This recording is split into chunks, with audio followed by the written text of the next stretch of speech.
Hello बच्चों, क्या हालचाल है? बढ़िया हैं सभी लोग।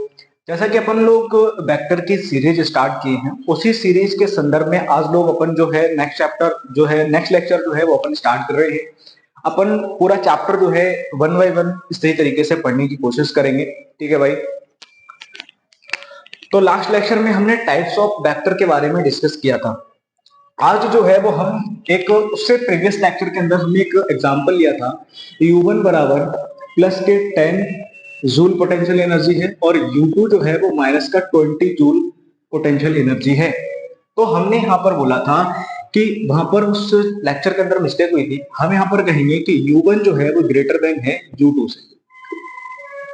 क्यों भैया?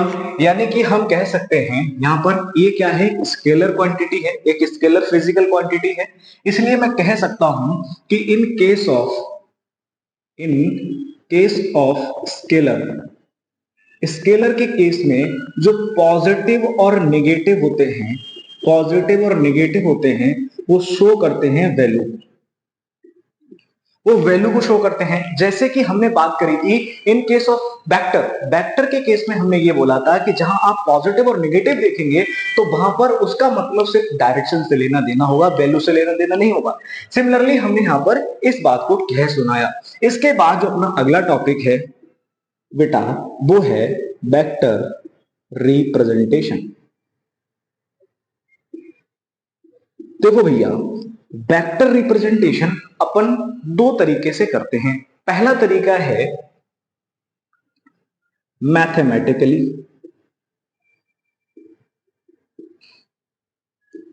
और दूसरा तरीका है ग्राफिकली।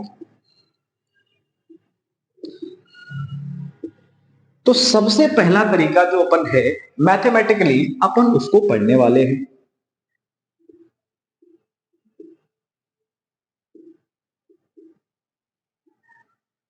इसमें क्या होता है कि एक वेक्टर है, उसको अपन इस तरीके से रिप्रेजेंट करते हैं। इसके अंदर ये अपने को मैग्नीट्यूड बताएगा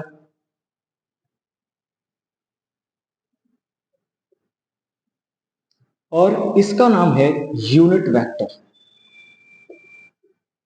which have magnitude 1। Unit vector के बारे में कहा जाता है, जैसे ए कैप की बात करूं तो यहां से कह सकता हूं कि ए वेक्टर नीचे जो मैग्नीट्यूड ऑफ वेक्टर है उसको लेना है, या फिर आप इस तरीके से भी लिख सकते हो।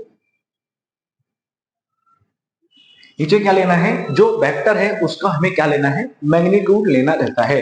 तो यहां से हम क्या कहेंगे, ये जो है हमारे पास है यूनिट वेक्टर।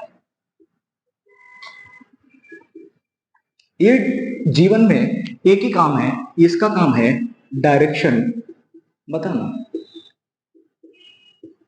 भैया, जीवन में जब भी आपको डायरेक्शन की बात करनी पड़े, कई बार क्वेश्चन में ये कहा जाएगा कि डायरेक्शन वेक्टर निकालना है, तो भी आप क्या निकालेंगे, ये निकालेंगे। क्या होगा कि ये हमारे पास गिवन रहेगा, जैसे कि ये है, और इसके बाद इसी का हमें मैग्नीट्यूड लेना है। आने वाले लेक्चर्स के अंदर हम इसका मैग्नीट्यूड निकालना भी सीख लेंगे। दूसरी बात, ग्राफिकली।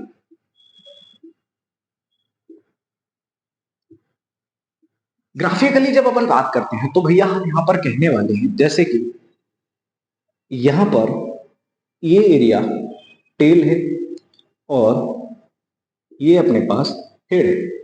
और जो लेंथ ऑफ वेक्टर है, ये जो लेंथ ऑफ वेक्टर है, ये अपने पास क्या बताता है, मैग्नीट्यूड बताता है।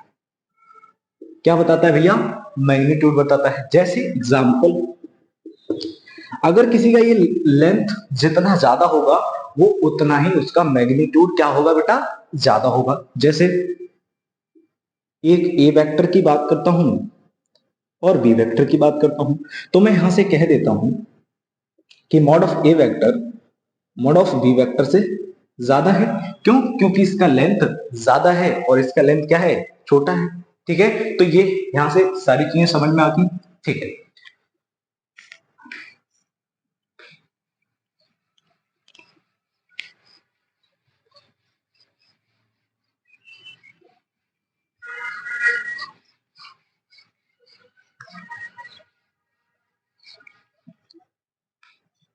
एक प्रॉपर्टी होती है वेक्टर की जो कि बहुत ही इंपॉर्टेंट प्रॉपर्टी होती है।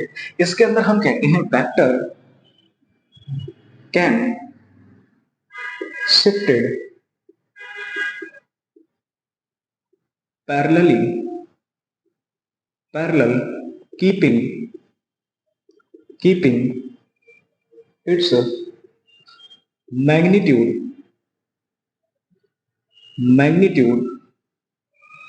And direction same.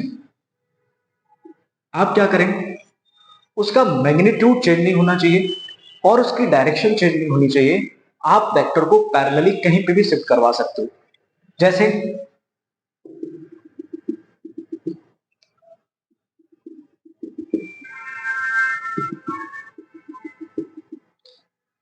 एक वेक्टर ये है, ये वेक्टर, इस वेक्टर को इसका लेंथ चेंज ना करें हम लोग और डायरेक्शन चेंज ना करें तो हम इसको यहां पर भी बना सकते हैं, इसको यहां पर भी बनाया जा सकता है भाई, इसको मैं यहां पर भी बना सकता हूं।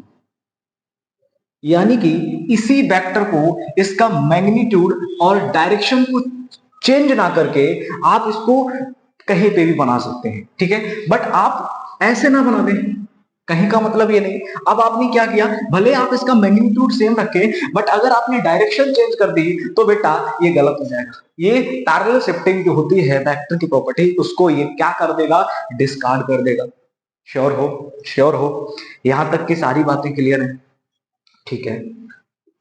ये एक बहुत इंपॉर्टेंट प्रॉपर्टी है बेटा, इसको अपन को पता होनी चाहिए, ठीक है। अगला है स्केलर कैन चेंज। हम जानते हैं कि स्केलर को आप कैसे चेंज कर सकते हो। आप और हम दोनों ही जानते हैं कि इसके पास नो डायरेक्शन, स्केलर वो होता है जिसके पास डायरेक्शन नहीं होती है। तो इसके मैग्नीट्यूड को आप घटा बढ़ा सकते हो, इसके अलावा आप कुछ नहीं कर सकते। एग्जाम्पल के तौर पर अगर मैं समझूं, जैसे m एक मास है जो 10 केजी है, आप इस मास को इंक्रीज कर सकते हो या फिर आप इस मास को डिक्रीज कर सकते हो, इसका मैग्नीट्यूड।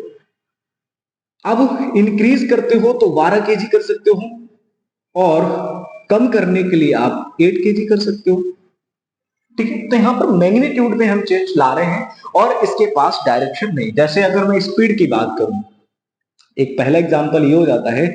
सेकंड एग्जांपल की बात करता हूं तो मैं यहां से कह रहा हूं स्पीड की, स्पीड जैसे 10 मीटर पर सेकंड की मैं बात करूं, इसका मतलब होता है हाउ फास्ट।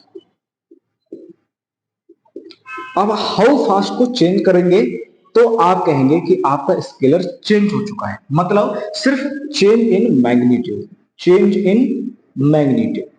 आप मैग्नीट्यूड को चेंज करेंगे और सिमिलरली हम कह सकते हैं कि वो आपका स्केलर चेंज हो जाएगा। क्लियर है यहां तक, ठीक है।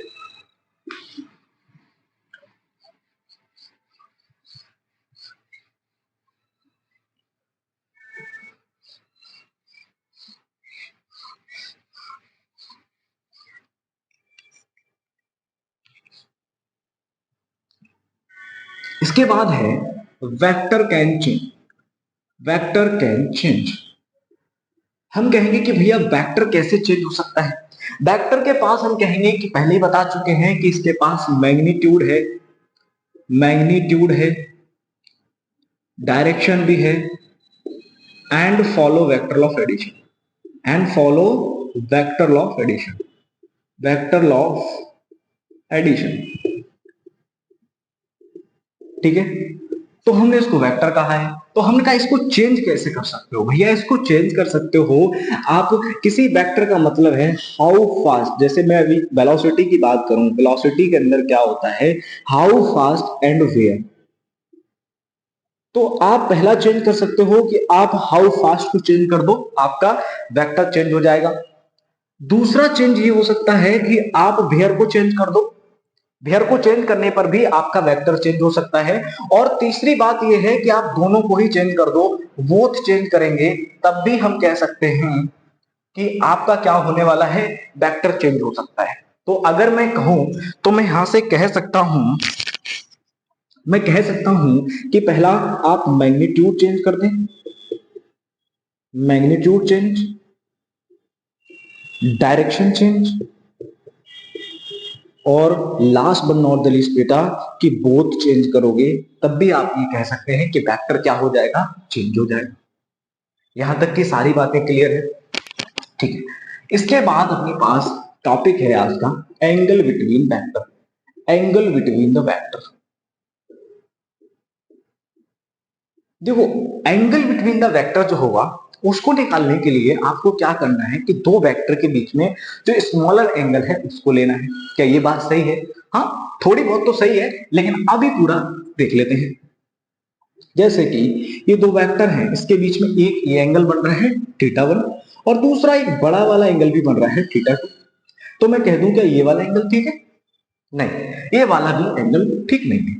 ठीक है, आपने जो बोला अभी उसके हिसाब से मैंने बोला, लेकिन मैं ये कहूंगा पूरी डेफिनेशन ये है कि आपको छोटा एंगल तो लेना है, आपको छोटा एंगल तो लेना है, बट जब लेना है जब दोनों वेक्टर के या तो हेड से हेड मिले हो या फिर टेल से टेल मिले हो। ठीक है, एंगल कब लेना है? एंगल जब लेना है जब या तो आपके टेल से टेल मिले हो दोनों वेक्टर के बीच के, या फिर आपके हेड टू हेड मिले हो। बेटा तो मैं यहां से अपन जानते हैं, क्या जानते हैं कि पैरेलल शिफ्टिंग अलाउड होती है। तो क्या मैं इसको आगे बढ़ा दूं? जी हाँ, मैं इसको आगे बढ़ा देता हूं। तो यहां पर ये क्या रह जाएगा इस तरीके से। तो अब ये जो वेक्टर, ये वाला जो एंगल है, ये एंगल क्या हो जाएगा? ये आपका angle angle between the vector हो जाएगा, ए वेक्टर और बी वेक्टर।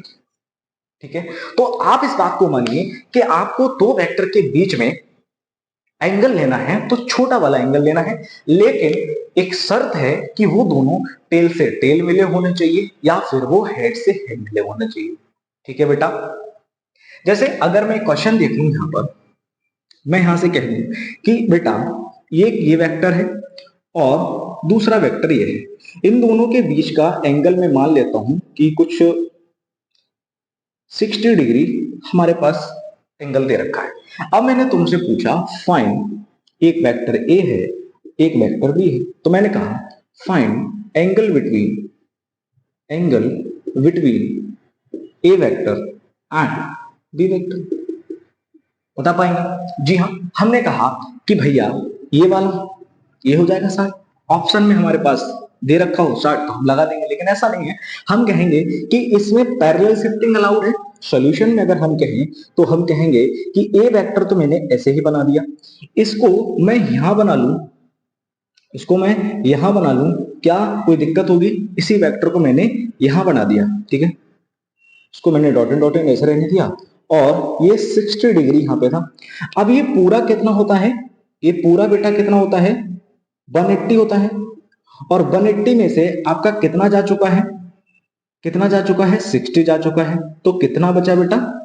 ये एंगल आ गया आपके पास थीटा 120 डिग्री। तो ए वेक्टर और बी वेक्टर के बीच का ये एंगल होता है।